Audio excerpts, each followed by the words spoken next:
Hello friend, Greg here. Did you know that I created some Bangkok walking tours? Use your phone to listen to me yap on a GPS guided tour that takes you through some of my favorite parts of the city, giving you the skinny on the sights and history that make this place such a shambolic, wonderful mess. Head to voicemap.me and search for Bangkok.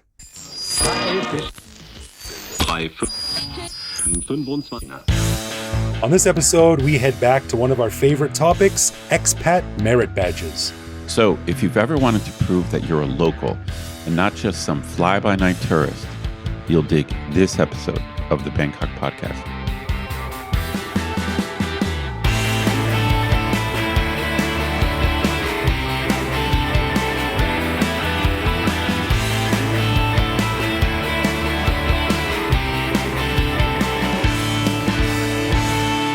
Sawadee krap, and welcome to the Bangkok Podcast. My name is Greg Jorgensen, a Canadian who came to Thailand in 2001 for the Chonburi Buffalo races, but left when someone put a competition number around my neck. However, I went back and won second place. Damn, that's the right way to own it, dude. Yeah, man. Own it. Dude, that's the way to own it. Own it for sure. Own it. Go big or go home. And I met Knuth, an American who came to Thailand on a one-year teaching contract 24 years ago, fell in love with the beautiful, soft click of a Thai scammer's phone call when they hear my English voice.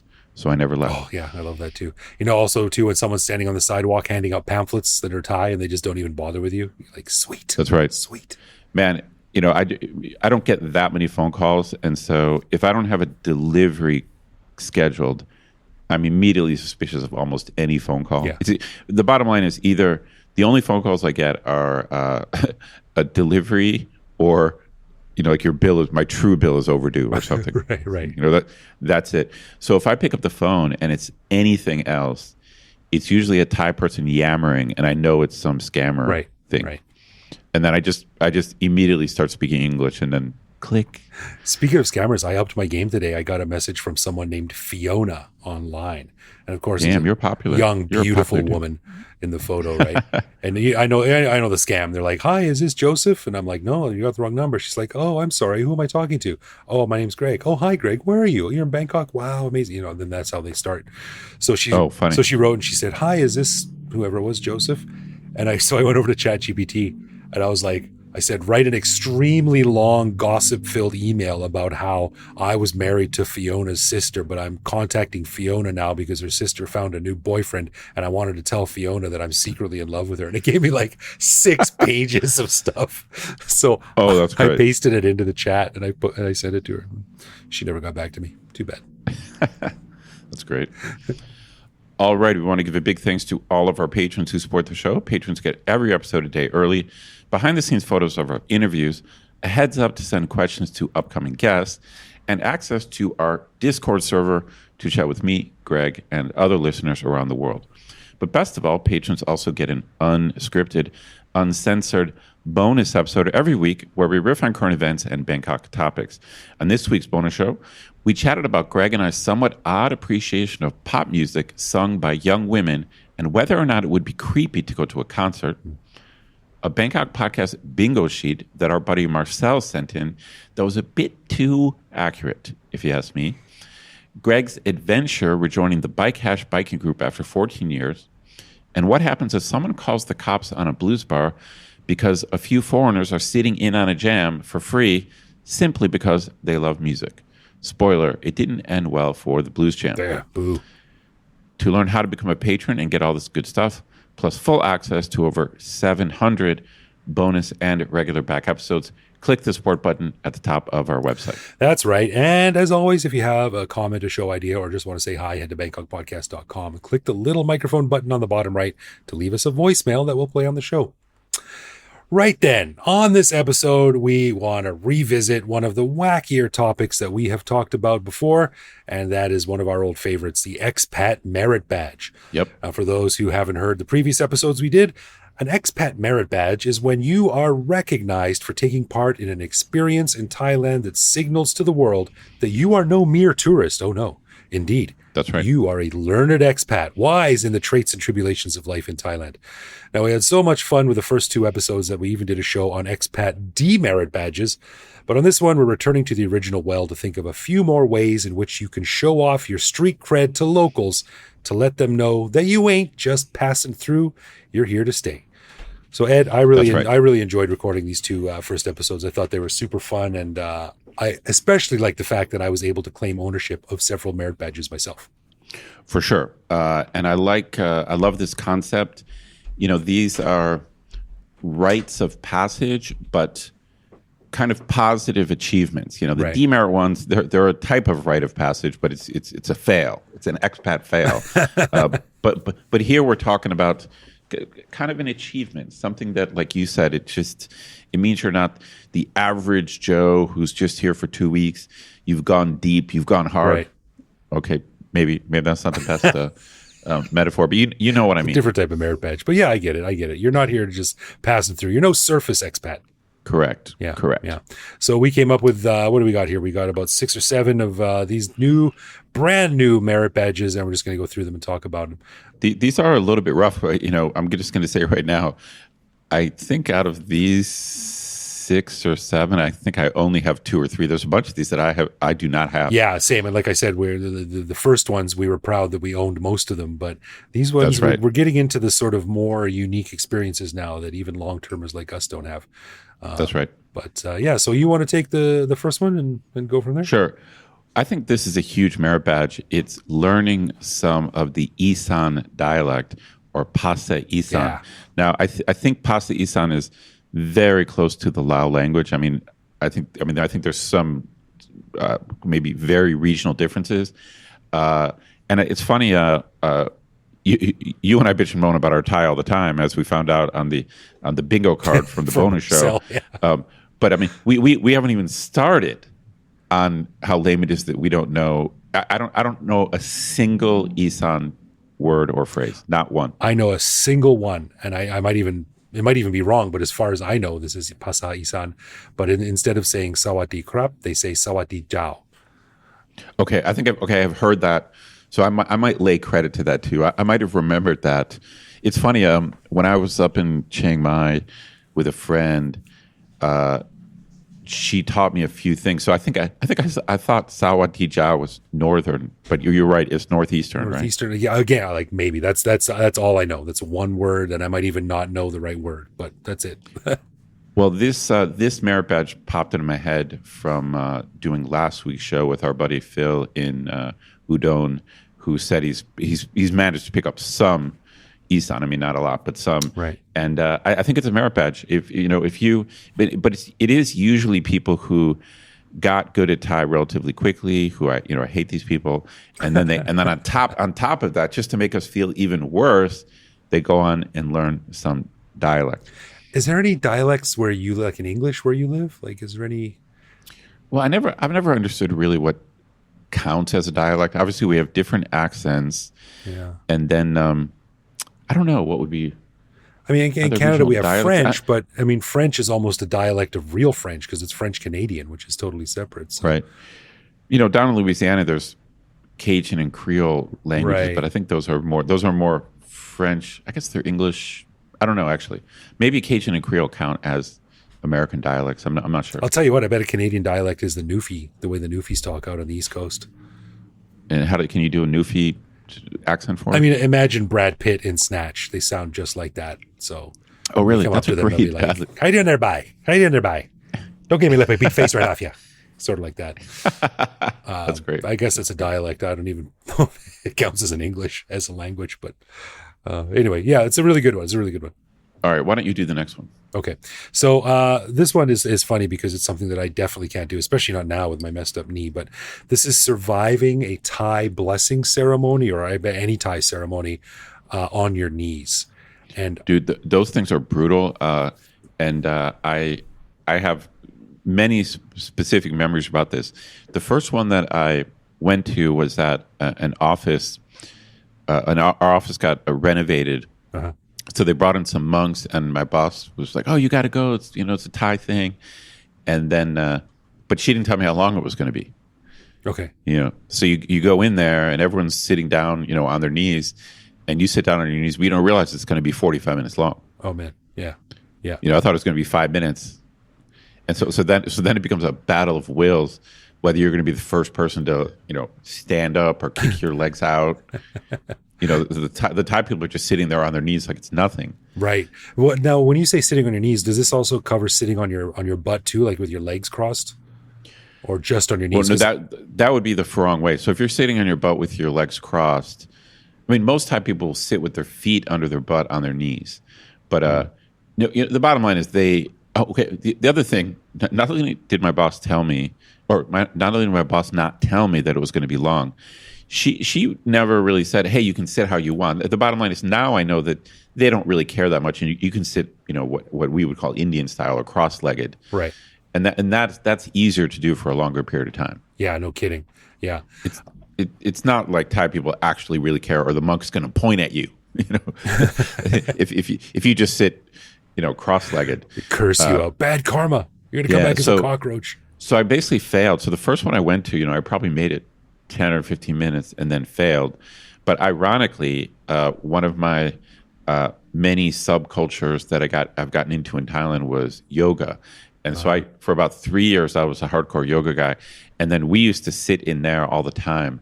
And then subsequently, I remember I was at a blessing ceremony and I'm like, I got this now, and I could do the whole thing, sitting on my feet, really, on my knees. Yeah. Wow. Yeah. I mean, I don't think I could do it now, but it doesn't matter. You got the merit badge. When you I did. get it, you keep it. No, I got this one. I definitely. I have to claim this one because these other ones, most of them, I don't have. So I'm claiming this. I don't have this one, and I have a similar story too. When a very good friend of mine got married years ago, he got married to a woman from deep Isaan, and her family also from deep Isaan came down to Hua Hin for the wedding. And there was the ceremony, and everyone had to sit on the floor. And of course, you had like the bride's side and the groom's side. And my friend is a foreigner, so his side was a lot of foreigners on that side, and the other side was mostly the family from deep Isaan. And about halfway through the ceremony, I had to leave to do so. I was in control of the camera or something like that, and I was watching it from the back. And on the left, the Isaan family part was completely still, just no movement at all. Everyone holding their hands together. And on the right, it was like a whack-a-mole game. Like people were shifting and moving and rolling, and heads popping up all over the place. Like no one could handle it. Thai people can say that. I mean, it actually genuinely hurts. So listeners, if you've never done this, I mean, there might be a mat on the ground, but it's usually something thin. Yeah. So it's not as if they give you a cushion. No, it's not like that. It's like a placemat on a dinner table. Yeah, that's right. And you're, again, typically they have their feet under their butt, and then the pressure is right on your knees. Brutal.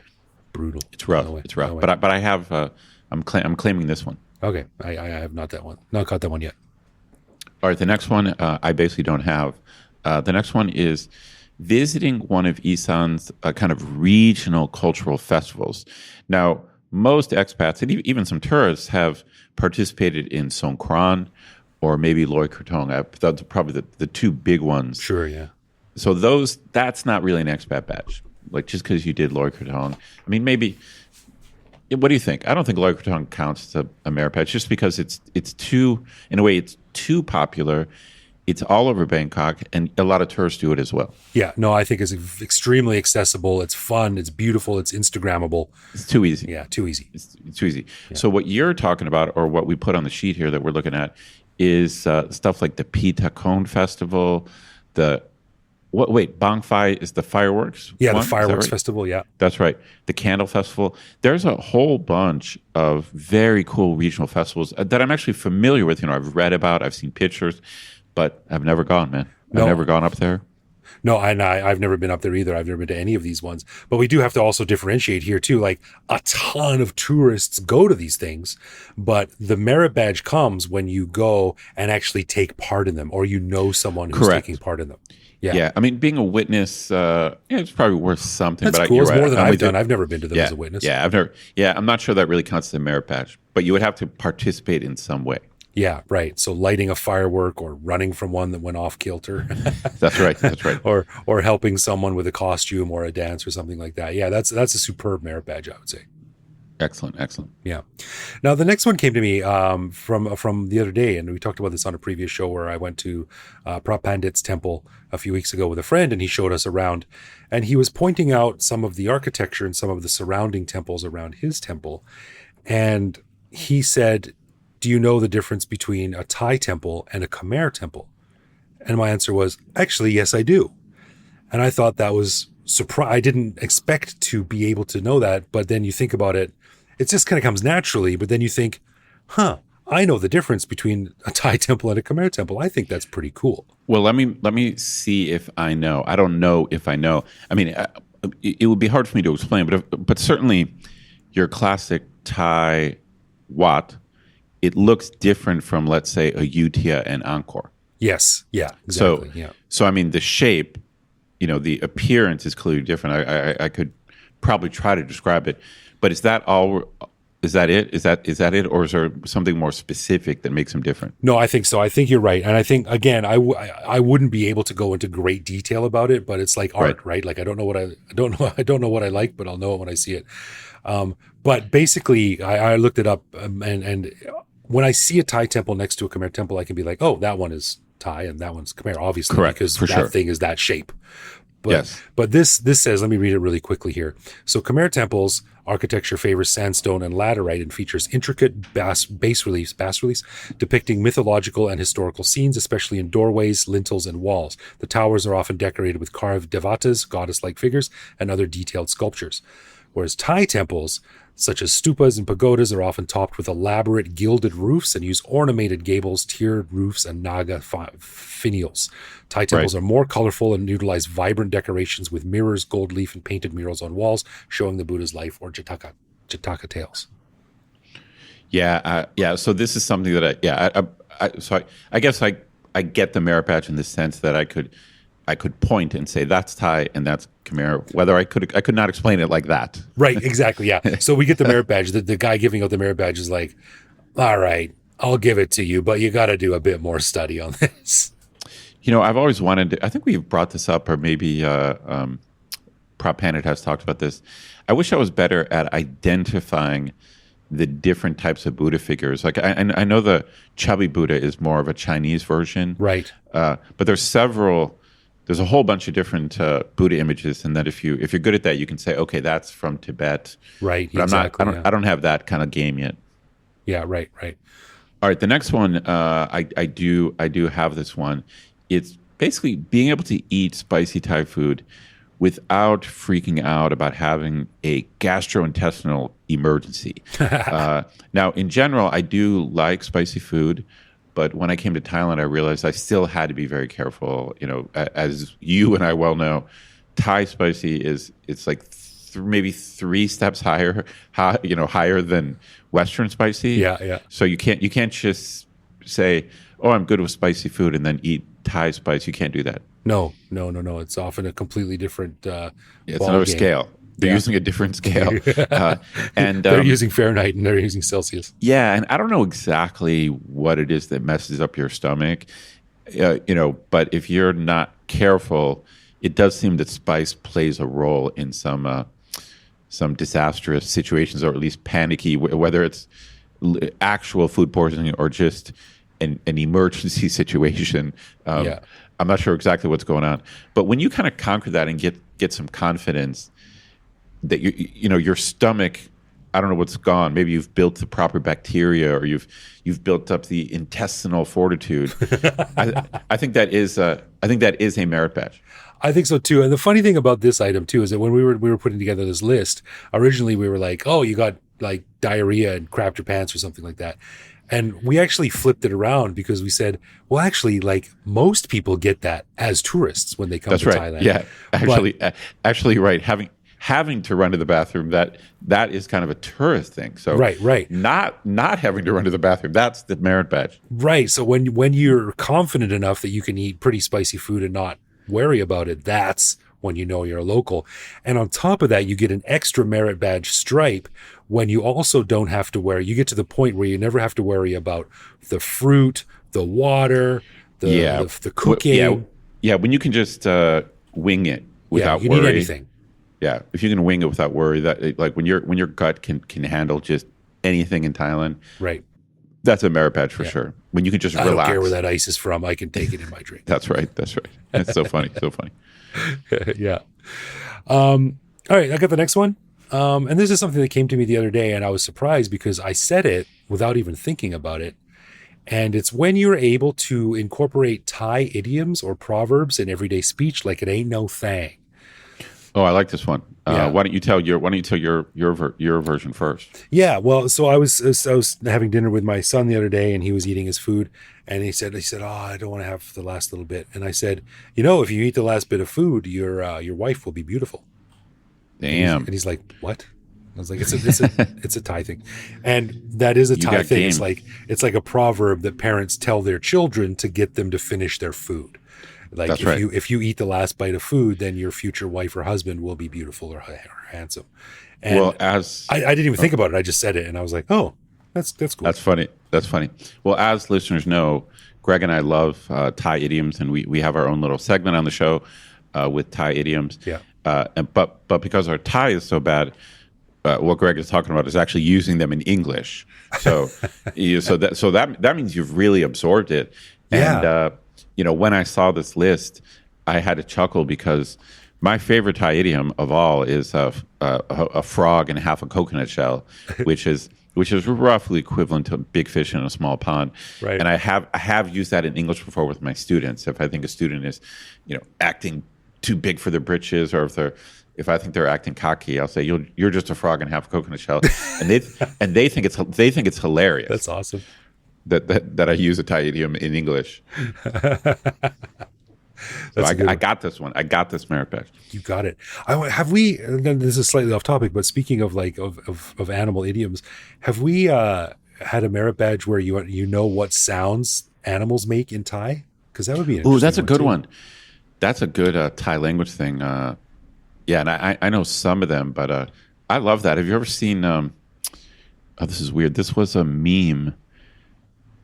I feel like it was a viral video. It was actually kind of a short film that went viral, and it's a subway that I think is supposed to be in France or something like that. Okay. And one person makes the sound of a rooster in their language, or like in English, we say cock-a-doodle-doo. Sure. Yeah.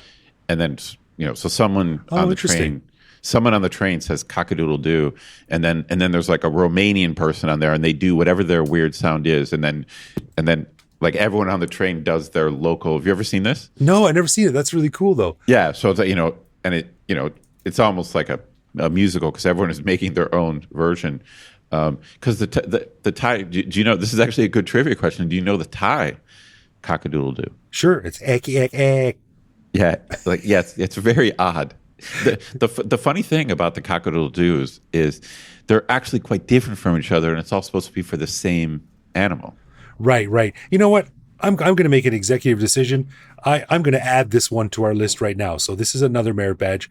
Knowing the animal noises in Thai, knowing what sounds animals make in Thai. This is good. I mean, the truth is we could probably make 50 separate merit badges having to do with Thai language breakthroughs. Right. But we'll let this one sneak in. We don't want to make the whole show about Thai language, but I think this is a good merit badge. Well, this is an interesting one because it's not language. It's more like it's vocalizations. It's true. And it's especially relevant for parents who are reading these things. The kids' story times are always like, and then the cock crowed cock-a-doodle-doo. That doesn't make sense here. So do you know what frogs say here? They don't say ribbit. You know what they say? Well, is it just gulp? Gulp. Yeah. But that's what a frog is called. So that was kind of easy. Okay. But most sounds I would not know. This blew my mind when I first did it, and I was standing in front of a high school class when I was a teacher, my teaching at the girls' school, and I said something, and they're like, they don't say that, and I'm like, what? And I remember it was a pig. Pigs don't go oink oink. They say oot oot oot oot oot oot. Oh, really? Yeah. I did not know that. I didn't know that. That's funny. Yeah. Dogs don't say woof woof or bark. They say hong hong, hong hong. Oh, this is great. Actually, most of these I don't know. Really? But I should. No, but this is a quite good merit badge because I think tourists like to pick up, sawat di, kapkun ka, right. maybe, Hung Nam Yunai, but they would not know animal noises. Like Right.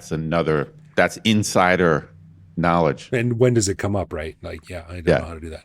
So, Yeah, I like so you could throw it out there like, you're just a frog in a coconut shell. Gulp, gulp, gulp, gulp, gulp, gulp, gulp. Insider stuff. I love it. Yeah, that's good. All right. Well, the last one, and this is a badge that I just don't have. I wish I did. Malam is local Thai music, indigenous to, I believe, Isaan, right? Yeah. Although it is somewhat popular in other places, but it is an Isaan thing. It's true local music. The thing about Thai pop is some of it sounds Western just in Thai. But Malam, that is not Western. Yeah, it's funny because when Thai people, when I first heard it, they said it's country music, and I was like, oh, Garth Brooks. I'm not a big huge fan, but I can get behind some Garth Brooks. And then I heard it, I was like, whoa, it's totally different. Yeah, so I think the merit badge here is knowing a Malam song by name, so you hear it and you go, oh, that's this song, or possibly knowing a specific Malam performer or singer, right?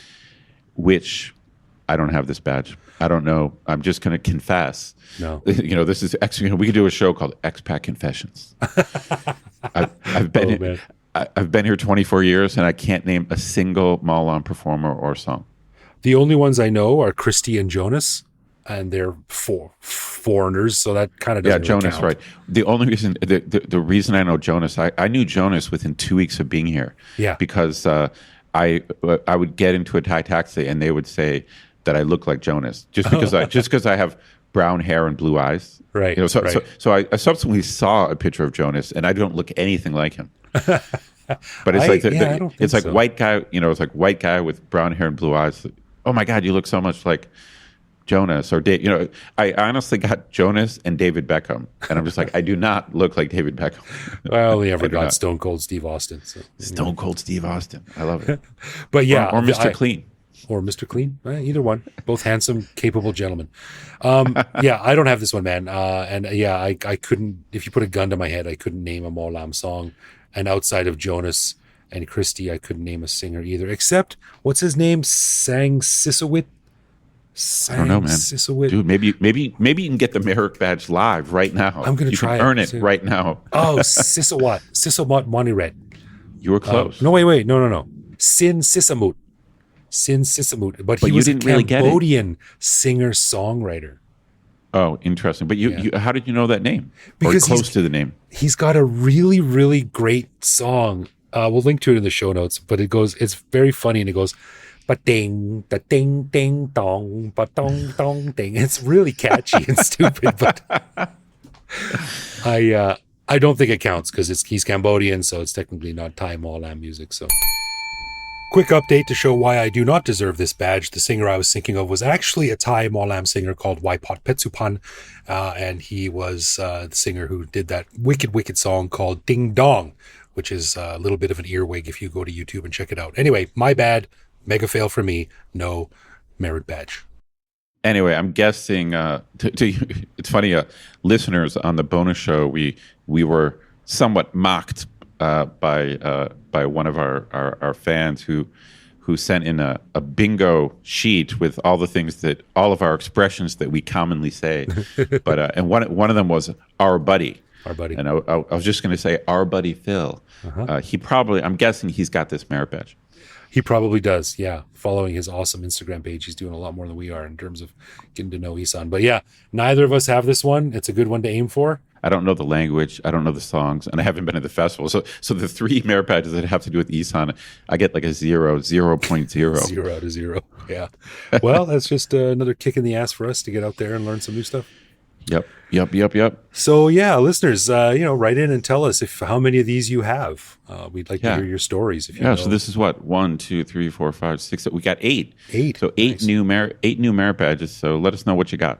One day when we've got Rogan level money and coming in from the podcast, we're going to actually make these merit badges and sell them on our website. For sure. No, I think that'd be great. That'd be awesome. Yeah. You'd see expats, walking down Sukhumvit with, they'd look like generals with like medals from wars. Right. Well, we'll make them into like little bottle caps with a safety pin so you can put it on your shirt. A chest full of medals. Right. Look like a North Korean general with medals hanging off every jacket. It's great. That's fun. All right, let's get into some love, loathe, or live with, where one of us picks a particular aspect of living in Bangkok, which we discuss to decide if it's something we love about living here, loathe about living here, or have come to accept as something that we just have to learn to live with no matter how we feel about it. And this week, Ed, it's over to you. What do you got? Well, I want to ask you about Thai-style tattoos and what your reaction to is if you see a girl with tattoos. But in particular, I want to ask about the Khmer style. I think their Khmer style is like the Sakyan. I don't know if it's traditional Thai or traditional Khmer, but it's the one. It's one made world famous by I think Angelina Jolie got these tattoos. Sure. What's your take? I have a very specific take about this. So now let's just to clarify this. So I'm not talking about some nightlife go-go bar tatted up girl. I mean, just whatever. You're walking through a mall and you see this Sakyan type of tattoo. What's your take? What's your reaction? We're talking specifically on a girl or on anyone? I guess it could be a guy too. I mean, of course, I'm thinking about a tatted up girl, but what should do you when are like you them? not thinking about tatted up girls? Come on. Do you like it? Do you think they're cool? Is it a turn on, turn off? Like interesting, very interesting question. Honestly, what I think about when I see it is, I hope that person got it for the right reasons. Oh, interesting. Because they're kind of sacred, and they're supposed to be. Correct. I might be using that word wrong, but you're only supposed to get them for very certain, like narrowly defined reasons in narrowly defined ways. And if some like drunk tourist got one on Khao San Road, I'd think total fail, epic. Oh, fail, interesting. Oh, I see what you're saying. Okay. So if you okay. So when I see one, I'm like, I hope they got that at a proper temple with a proper trained tattoo artist for the right reasons. That's what I think. So the authentic Thai. Now, am I wrong in saying they're Cambodian? I unfortunately I haven't read Joe Cummings' book, which I should do. But are they originally Khmer style? Do you remember what the origin is? No, I don't know. I don't know that. Oh, it looks like it. Okay, it looks like it's. I just doing quick Googling. Apparently, it's originally Indian, but then came to Southeast Asia, and it's based on the Old Khmer script, which is of course Cambodian, but then of course Thai is based on that. So it is. It's a mix. Looks like it's a mix of Thai and Cambodian, and maybe some Hindu stuff before that. So your take is kind of interesting. In general, I think they're really cool. The fact that so first off, I have no problem with tattoos in general. Right. I wouldn't say I'm totally into them, but I think tattoos in general are pretty cool. But I like more meaningful tattoos, or when I see tattoos that I feel are local. So maybe I'm saying a little bit similar to what you're saying, in that at least if someone has one of these local tattoos that's really Thai, then I feel like they've done a little bit more than the average tattoo person. Does that make sense? Yeah. No, I get it. Because these are not. It's like a higher level. It's like a deeper. Yeah. Anyone can go into a tattoo parlor and say, "I'll have number 6 and get a tattoo." But these are they take commitment and thought and to do properly.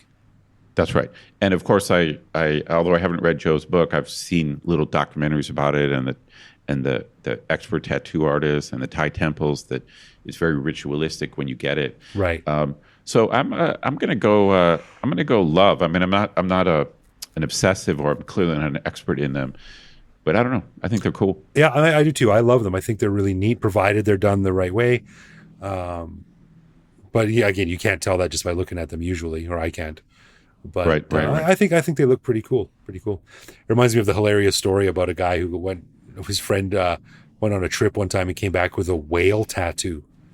And he's like, why did you get a whale tattoo? And the guy goes, they didn't have what I wanted. Like, what a stupid decision. They didn't have what I wanted? Yeah. So I just randomly got a whale. Randomly got a tattoo. They're supposed to have all this meaning, and he's like, whatever.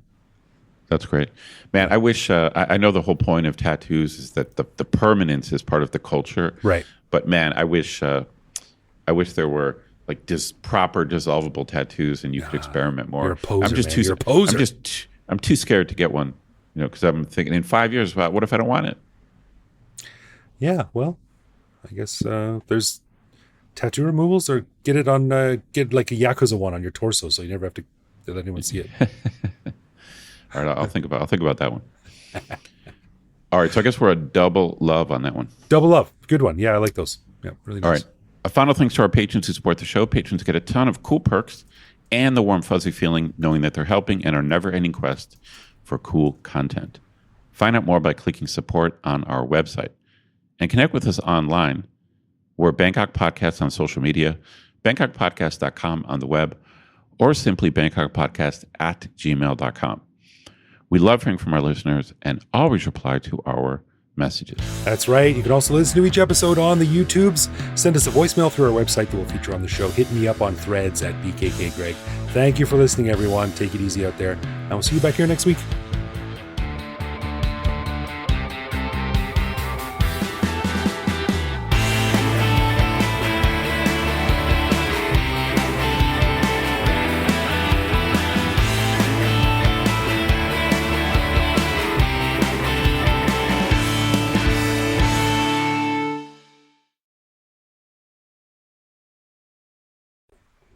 Test. Oh, Hello. Oh, God. Not only are we recording 2 days later than normal, we're recording about an hour later than normal, too. So the show is a late show. Yeah, thanks for getting it done. Power through.